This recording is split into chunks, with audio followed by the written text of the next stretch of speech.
حضرت ابراہیم علیہ السلام علاقہ چھوڑ کر چلے گئے. شادی کی عمر زیادہ ہوئی, اولاد نہیں ہو رہی.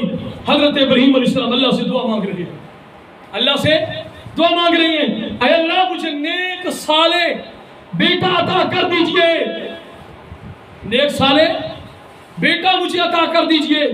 اللہ رب العزت نے ابراہیم علیہ السلام کو بیٹا دیا. سبحان اللہ, اللہ نے دعا قبول فرمائی. بیٹا اسماعیل پیدا ہوا. جیسے پیدا ہوا اللہ رب العزت نے حکم دیا, اے ابراہیم غیر ذی زرع عند بیتک المحرم, اس میرے بیٹے کو, اس کو لے جاؤ مکہ کے قریب جو وادی ہے, اور اس وادی کے اندر جا کر اپنے اس بیٹے کو اور اپنی اس بیوی ہاجرہ کو جا کر وہاں چھوڑ دو.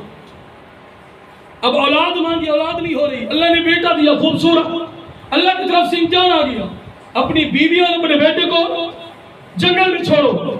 چوچلا نہیں کی, سوال نہیں کیا اللہ سے. چھوٹے بیٹے کو لے کر ساتھ زاد اور اپنے ساتھ لیا, لے کر چلے گئے. اس واقعے کو سننا, اپنے دل میں ہاتھ رکھنا. اللہ رب العزت کی طرف سے یہ آزمائش تھی, امتحان تھا ابراہیم علیہ السلام پر. لے کر چلے گئے اور غیر ذی زرع بالکل بنجر وادی قرآن کہتا ہے عند بیتک المحرم, جب حرم شریف کے نزدیک ہے وہاں پر جا کر چھوڑ دیا.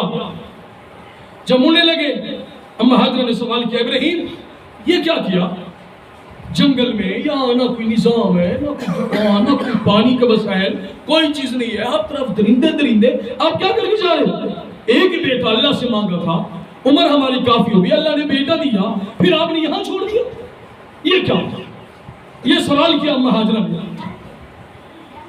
پھر فوراً اس سوال کے بعد فوراً انہوں نے سوال کیا, ابراہیم اگر یہ آپ کی طرف سے ہے, یہ معاملہ آپ کی طرف سے ہے, تو پھر میرے لیے زاد اور آقا مزید بندوبست کر کہ جاؤ. اگر یہ حکم ہے اللہ کا, پھر اللہ جانے, زاد نہ جانے, خوراک جانے, میں رب کے حکم پر تیار ہوں, جنگل میں رہنا پسند کرتی ہوں. ابراہیم